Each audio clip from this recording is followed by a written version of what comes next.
This story takes place the first week of December, 2 months after Alaska.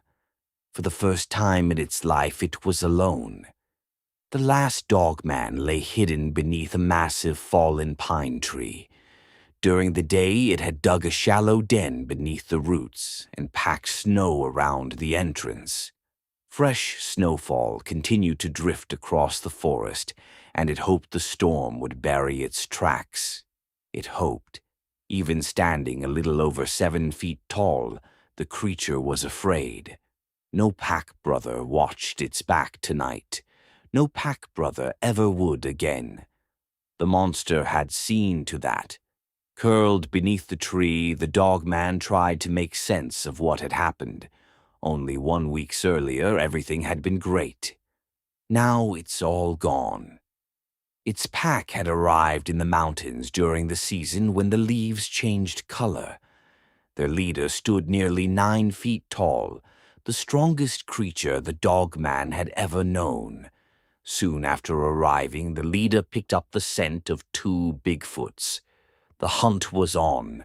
The pack ambushed a young male and an adult female. The leader battled the male while the rest of the pack overwhelmed the female. By sunset, both Bigfoots were dead. The mountains belonged to them. As several months passed, their territory expanded. The caves of the small 2-legged creatures were no longer safe. Their moving caves were not safe. Even the dens of prey animals belonged to the pack now. The leader divided the pack into hunting groups of 4. Some searched for food, others patrolled the territory and watched for threats. There were none, or so they thought. Then came the foggy night. Heavy snow fell from the sky, covering the mountains in white.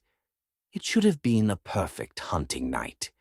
The pack had been moving near one of the 2-legged creature settlements, close to a fenced field where large, fat 4-legged animals lived.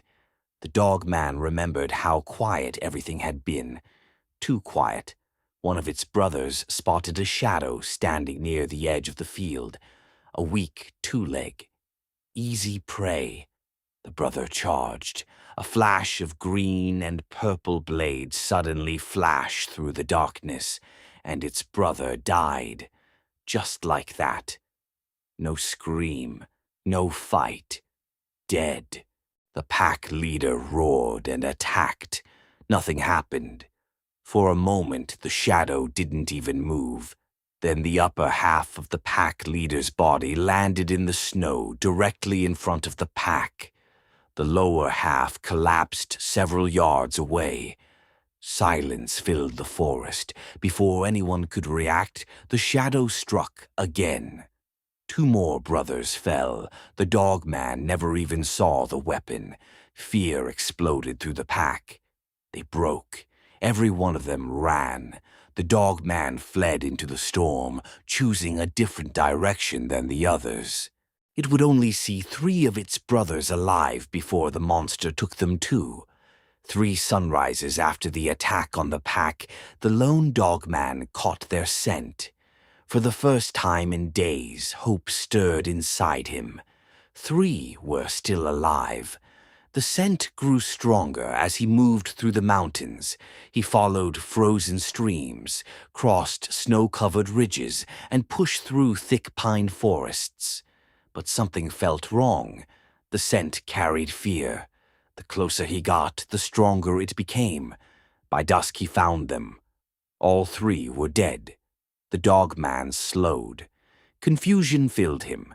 There were no bite marks, no signs of a fight, only neat holes through their chests. The snow around them was stained red. The wind carried away the last of their scent. Unknown to the Dogman, the 3 had walked directly into an ambush. 1 day earlier, Max, Vic, Doug, and Manny had established a hidden firing position after Ronin's AI analyzed the region and identified several likely travel routes. Before dawn, the 4 men waited in white/gray winter camouflage. The rising sun sat directly behind them. The dogmen never saw them. Max fired first two precise shots. Both struck center mass. A split second later, Doug dropped the third. Heavy rounds punched through flesh and bone. All three dogmen collapsed before they understood what was happening. Following Ronan's instructions, the team removed every trace of their presence. The bullets were recovered, tracks were erased, the area was cleared. Only then did they contact Ronan. By the fifth day, low gray clouds rolled across the mountains. The dogman felt something he had never known before: despair, loneliness. He caught the scent of 4 more brothers. Immediately he followed. They were heading toward one of the human towns.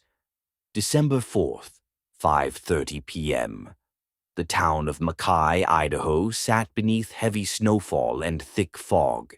Christmas lights glowed warmly through the storm, giving the streets an almost dreamlike appearance.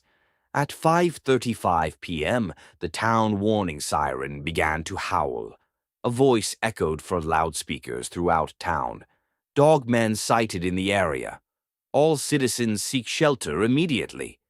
Remain indoors. Lock all doors. Stay out of sight. The streets almost emptied by time the dogmen showed up. By 5:45 p.m., the 4 surviving dogmen stood in the center of town, back to back, watching every direction, waiting. The townspeople watched from windows, businesses, and vehicles. One family sat frozen inside a Tahoe. A mother and her 3 sons stared through fogged glass. Across the street, a deputy stood near the entrance of a convenience store. The dogmen looked different. They were exhausted, underweight, terrified. One whimpered. Another kept glancing over its shoulder. "What the hell are those things so afraid of?" one townsman whispered. The deputy never took his eyes off the creatures. "I have no idea." Then something changed. The fog moved. At first, nobody noticed. Then someone pointed. "Look." The fog wasn't drifting with the wind. It was advancing, slowly, deliberately, straight toward the dogmen. The creatures sensed it instantly. All 4 froze. One released a low growl. Another took a step backward. Then another. Panic spread through the pack. The fog continued forward. One dogman suddenly broke and charged. A second followed. Both vanished into the mist. Green and purple light flashed. The entire town heard 2 wet impacts. The bodies landed in the street, dead. Silence filled the town. For nearly 30 seconds, nobody moved. The remaining dogmen stared at the fog. Neither wanted to go near it. One finally snapped and bolted toward a repair garage. The creature burst through the open doorway. Relief washed over it. Then it saw a human figure standing motionless in the corner. The dogman froze. A split second later, its head slammed into a parked truck. Its body collapsed, headless. The final dogman ran, not toward the fog, away from it, away from the town, away from the monster. Day 6.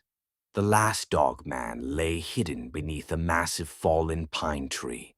During the day, it had dug a shallow den beneath the roots and packed snow around the entrance. Fresh snowfall continued to drift through the forest. Soon, only a small portion of its body remained visible. Then something grabbed its leg. The dogman screamed. A powerful force ripped it from the den and hurled it through the air. It crashed into a cluster of trees. Branches snapped, snow exploded around it. The creature staggered to its feet. Glowing jade-green eyes stared back through the storm. The monster, the destroyer of its pack. The dogman turned and ran. Pain shot through its injured leg. Every step hurts. Still it ran. Downhill. toward a nearby ranch. A few outdoor lights cast pale yellow circles across the snow, with blue Christmas lights going around the outside of the barn. The dogman reached the fence and stopped. Its leg would not carry it over. Slowly it turned around. Shadow Ronin stood less than 10 feet away, silent, motionless, waiting. The dogman looked at the ranch, then at the assassin. There was nowhere left to run. Its brothers were dead. Its leader was dead. Its pack was gone. With the last strength remaining in its battered body, the dogman threw back its head and roared. Then it charged. Shadow Ronin moved. A flash of green and purple cut through the falling snow. The dogman staggered. A deep slash opened across its chest. Before it could recover, Ronin stepped forward and drove a katana through its heart. The creature released one final howl.